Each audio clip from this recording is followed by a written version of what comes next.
have spent my entire life either at the schoolhouse, on the way to the schoolhouse, or talking about what happens in the schoolhouse.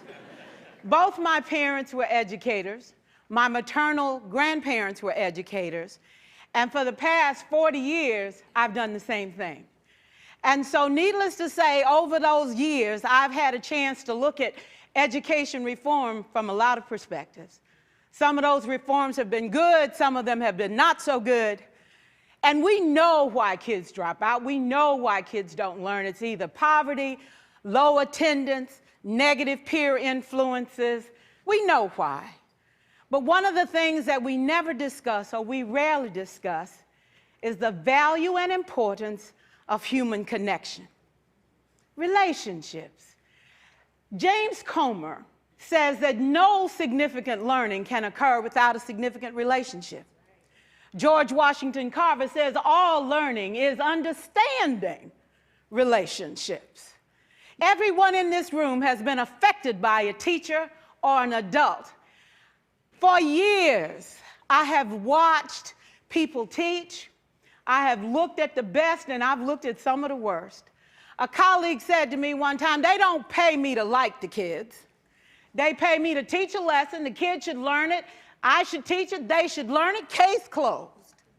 Well, I said to her, you know, kids don't learn from people they don't like.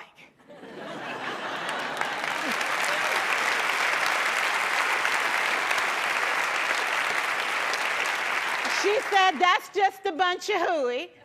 And I said to her, well, your year is gonna be long and arduous, dear. Needless to say, it was. Some people think that you can either have it in you to build a relationship or you don't.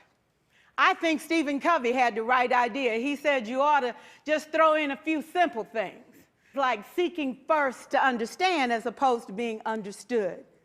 Simple things like apologizing. You ever thought about that? Tell a kid you're sorry, they're in shock. I taught a lesson once on ratios. I'm not real good with math, but I was working on it. And I got back and looked at that teacher edition. I taught the whole lesson wrong. So I came back to class the next day and I said, look, guys, I need to apologize. I taught the whole lesson wrong. I'm so sorry. They said, that's okay, Miss Pierson. You were so excited. We just let you go.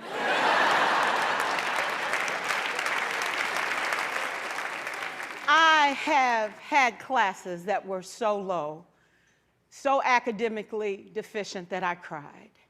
I wondered, how am I going to take this group in 9 months from where they are to where they need to be?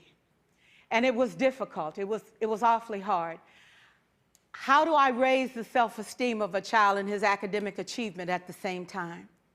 One year I came up with a bright idea. I told all my students, you were chosen to be in my class. Because I am the best teacher and you are the best students, they put us all together so we could show everybody else how to do it. One of the students said, really? I said, really? We have to show the other classes how to do it. So when we walk down the hall, people will notice us. So you can't make noise, you just have to strut.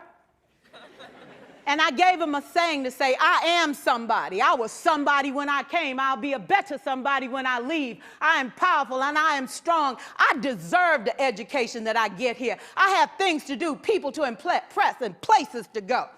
And they said, yeah. You say it long enough, it starts to be a part of you. And so,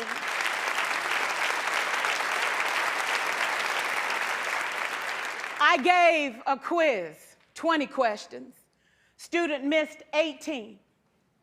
I put a +2 on this paper and a big smiley face. He said, Miss Pierson, is this an F? I said, yes. He said, then why'd you put a smiley face? I said, because you on the roll. You got 2 right, you didn't miss them all. I said, and when we review this, won't you do better? He said, yes, ma'am, I can do better.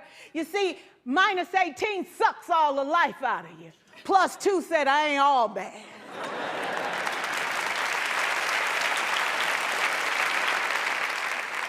4 years, I watched my mother take the time at recess to review, go on home visits in the afternoon, buy combs and brushes and peanut butter and crackers to put in her desk drawer for kids that needed to eat, and a washcloth and some soap for the kids who didn't smell so good. See, it's hard to teach kids who stink. And kids can be cruel.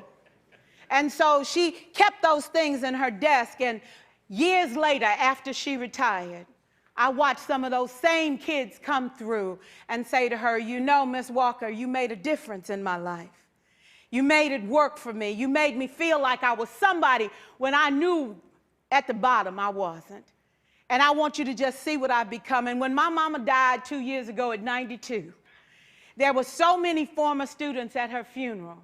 It brought tears to my eyes, not because she was gone, but because she left a legacy of relationships that could never disappear. Can we stand to have more relationships? Absolutely. Will you like all your children? Of course not. And you know your toughest kids are never absent. Never. You won't like them all, and the tough ones show up for a reason. It's the connection, it's the relationships. And while you won't like them all, the key is they can never, ever know it. So teachers become great actors and great actresses, and we come to work when we don't feel like it, and we listen to policy that doesn't make sense, and we teach anyway. We teach anyway because that's what we do. Teaching and learning should bring joy.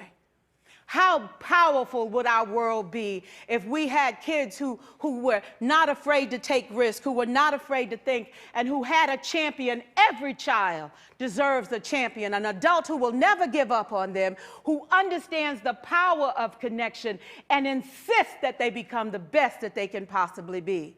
Is this job tough? You betcha. Oh God, you betcha. But it is not impossible. We can do this. We're educators. We're born to make a difference. Thank you so much.